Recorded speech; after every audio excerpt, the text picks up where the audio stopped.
আসসালামু আলাইকুম viewers, Shipon electric থেকে আসলাম আপনাদের সামনে একটি ভিডিও নিয়ে।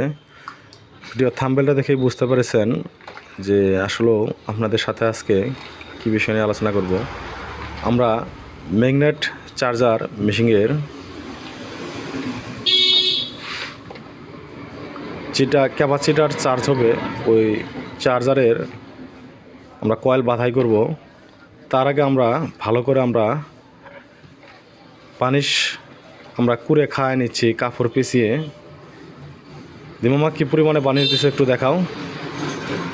দেখতে পারছেন কী পরিমাণে বানিশ দেওয়া হয়েছে। তো যে সকল মেগার ভাইদের ম্যাগনেট চার্জার মেশিন লাগবে অবশ্য আমাদের সাথে যোগাযোগ করলে আপনারা মেশিন নিতে পারবেন। কাজের কোয়ালিটি অনেক সুন্দরভাবে আমরা করার চেষ্টা করি, অনেক সুন্দরভাবে আমরা করে থাকি। শুধু আমরা কোডটা ড্রেসিং করছি বানিশের দ্বারাই। সবাই ভালো থাকবেন, সুস্থ থাকবেন, সবার সুস্থ কামনা করি।